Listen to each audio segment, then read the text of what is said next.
Hello friends, स्वागत है आपका हमारे YouTube channel study smart IQ में। और आज मैं आपको आरपीएफ एसआई कांस्टेबल 2024 के लिए जीके जीएस के इंपॉर्टेंट एमसीक्यू बताने जा रही हूँ। तो चलिए स्टार्ट करते हैं। तो आज का हमारा फर्स्ट क्वेश्चन लेते हैं। फर्स्ट क्वेश्चन है, गौतमी पुत्र सातकर्णी दूसरी शताब्दी ईस्वी में साम्राज्य का सबसे महान शासक था। कौन? गौतमी पुत्र सातकर्णी। तो इसका सही आंसर होगा ऑप्शन डी, सातवाहन। ठीक है, अब हम बात करते हैं चेर राजवंश की स्थापना किसने की थी। तो ये की थी उथियान चेरलाथन।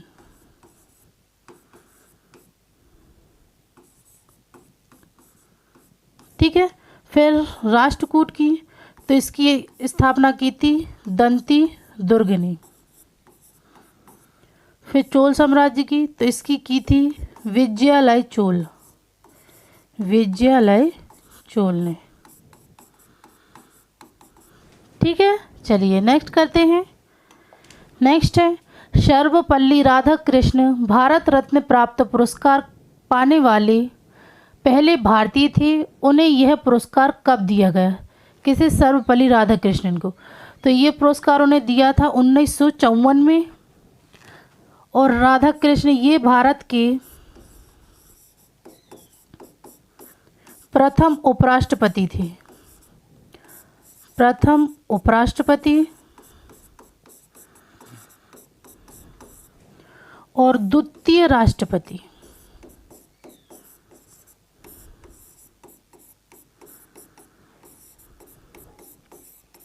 ठीक है, सर्वपल्ली राधाकृष्ण के जन्म दिवस के रूप में शिक्षक दिवस मनाया जाता है।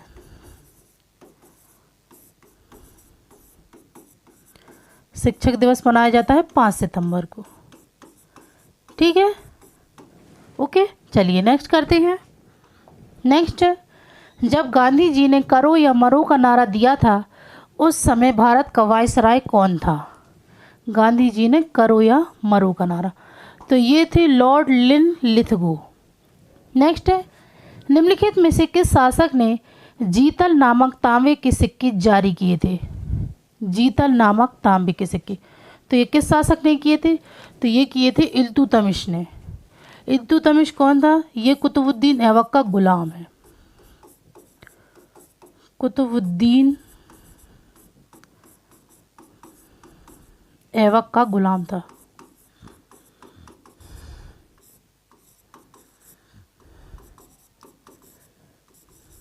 ठीक है, फिर बात करते हैं मोहम्मद बिन तुगलक। तो ये तुगलक वंश का दूसरा शासक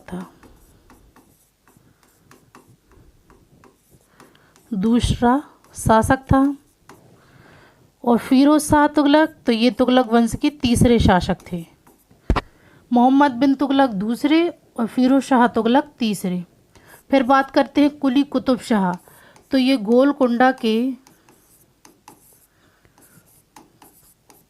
गोलकुंडा शाही वंश, कुतुब शाही वंश, सही है, कुतुब शाही वंश के 5वें सुल्तान थे। 5वें सुल्तान थे। ठीक है, कौन? कुली कुतुब शाह। ठीक है, चलिए नेक्स्ट करते हैं। नेक्स्ट है, निम्नलिखित में से किस अनुच्छेद में सार्वजनिक रोजगार के मामलों में अवसर की समानता का उल्लेख किया गया है? किस अनुच्छेद में किया गया है? तो ये किया गया है अनुच्छेद 16 में। ठीक है, चलिए नेक्स्ट करते हैं। नेक्स्ट है, शांति काल में प्रदान किया जाने वाला सर्वोच्च वीरता पुरस्कार है। तो ये कौन सा पुरस्कार है? तो ये है अशोक चक्र। नेक्स्ट है, पेयजल आपूर्ति को विसंक्रमित करने के लिए सबसे अधिक उपयोग किया जाने वाला व्यंजक कौन सा है? तो इसका सही आंसर होगा ऑप्शन बी, क्लोरीन। नेक्स्ट है, भारत में निम्नलिखित में से कौन केंद्र और राज्य सरकारों की सभी प्राप्तियों और व्यय का लेखा जोखा करने हेतु उत्तरदायी होता है? तो कौन होता है? ये होता है नियंत्रक एवं महालेखा परीक्षक। ठीक है, चलिए नेक्स्ट करते हैं। नेक्स्ट है, ई कृष्ण अय्यर किस प्रकार के नृत्य से संबंधित है? ई कृष्ण अय्यर, तो ये है कुचिपुड़ी से, ये है भरतनाट्यम से और भरतनाट्यम कहाँ का नृत्य है? तो ये है तमिलनाडु का। कथक कहाँ का है? तो ये है उत्तर प्रदेश का। उड़ीसी उड़ीसा का। कुचिपुड़ी आंध्र प्रदेश का। ठीक है, चलिए नेक्स्ट करते हैं। नेक्स्ट है, निम्नलिखित में से किसके द्वारा भारतीय विधायिका का द्विसदनीय बन गई है? तो ये बन गई है भारत सरकार अधिनियम 1935 के द्वारा। ठीक है, चलिए नेक्स्ट करते हैं। नेक्स्ट है, निम्नलिखित में से किस गुप्त शासक को उसकी सैन्य उपलब्धियों के कारण भारतीय नेपोलियन कहा जाता है? भारतीय नेपोलियन, तो ये कहा जाता है समुद्रगुप्त को। और भारतीय नेपोलियन की संज्ञा किसने दी थी? तो दी थी ये B.S. स्मिथ ने समुद्रगुप्त को। ठीक है, चलिए नेक्स्ट करते हैं। नेक्स्ट है, हीनयान और महायान नामक दो बौद्ध संप्रदायों को निम्नलिखित में से किसने मान्यता दी थी? तो किसने दी थी? ये दी थी कश्मीर में चतुर्थ बौद्ध परिषद संगीति ने। ठीक है, चलिए नेक्स्ट करते हैं। नेक्स्ट है, निम्नलिखित में से कौन सी महासागरीय धारा उत्तरी अटलांटिक महासागर में उपस्थित है? कौन सी महासागरीय धारा? तो ये है केंद्रीय धाराएं उपस्थित हैं। ठीक है ना, उत्तरी अटलांटिक महासागर में। चलिए नेक्स्ट करते हैं। नेक्स्ट है, निम्नलिखित में से कौन गुलाम वंश का शासक नहीं है? गुलाम वंश का शासक, तो ये है मुबारक शाह, ये खिलजी वंश के हैं।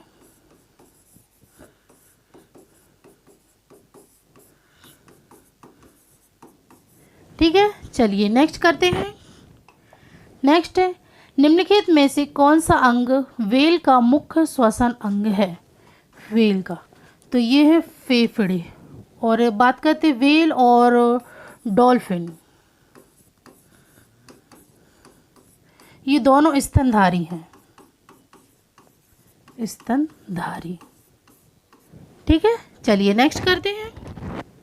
नेक्स्ट है, तीस्ता और दिहांग नदी के बीच हिमालय को डैश कहा जाता है? तीस्ता और दिहांग नदी के बीच को, तो ये कहा जाता है असम हिमालय। ठीक, चलिए नेक्स्ट करते हैं। नेक्स्ट है, भारत छोड़ो आंदोलन के दौरान 9 अगस्त 1942 को बॉम्बे के ग्वालियर टैंक मैदान में किसने झंडा लहराया था? 9 अगस्त 1942 को, तो ये लहराया था अरुणा आशफ अली ने। ये स्वतंत्रता आंदोलन की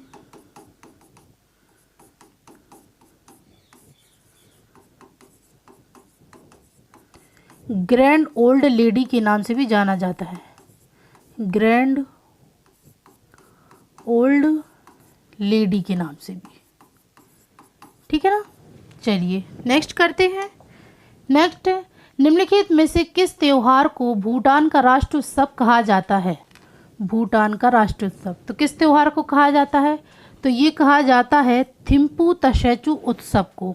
ठीक है, फिर अब बात करते हैं हम आगे, तो ये गाय यात्रा उत्सव, ये यात्रा है शायद, तो ये होगी नेपाल की। डोंगरी उत्सव, ये है चीनी उत्सव। और फिर है थिंगयान उत्सव, तो ये बर्मीन का न्यू ईयर उत्सव है, बर्मीन का न्यू ईयर उत्सव। ओके, चलिए नेक्स्ट करते हैं। नेक्स्ट है, भारतीय संविधान के किस अनुच्छेद में भारतीय चुनाव आयोग का उल्लेख है? तो ये किस में है? तो ये है अनुच्छेद 324 में। ठीक है, भारतीय संविधान चुनाव आयोग का। चलिए नेक्स्ट करते हैं। नेक्स्ट है, रामानुजाचार्य की प्रतिमा स्टैच्यू ऑफ इक्वालिटी निम्नलिखित में से किस राज्य में है? स्टैच्यू ऑफ इक्वालिटी, तो ये कहाँ पे है? तो ये है तेलंगाना में।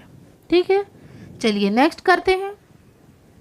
नेक्स्ट है, उस वायसराय का नाम बताइए जिसने 1929 में भारत के लिए स्वतंत्र उपनिवेश या डोमिनियन स्टेटस देने की घोषणा की थी। तो ये की थी लॉर्ड इरविन ने। ठीक है, चलिए नेक्स्ट करते हैं। नेक्स्ट है, स्वामी दयानंद सरस्वती ने डैश की स्थापना की। यह एक ऐसा संगठन है जिसने हिंदू धर्म में सुधार का प्रयास किया। तो स्वामी दयानंद सरस्वती ने किसकी स्थापना की थी? तो उन्होंने की थी आर्य समाज की। और कब? 1875 में। ठीक है, चलिए नेक्स्ट करते हैं। नेक्स्ट है महाकाव्य रघुवंशम के लेखक कौन है? रघुवंशम के लेखक तो ये है कालिदास। कालिदास की और भी रचना है जैसे कि मेघदूत, ऋतु संहार,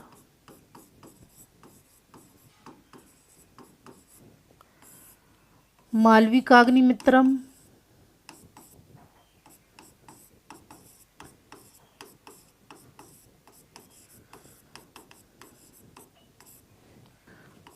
कुमार संभवम,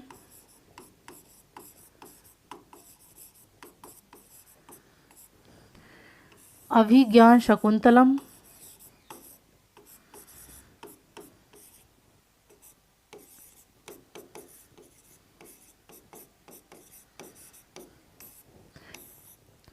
विक्रमोर्वश्यम।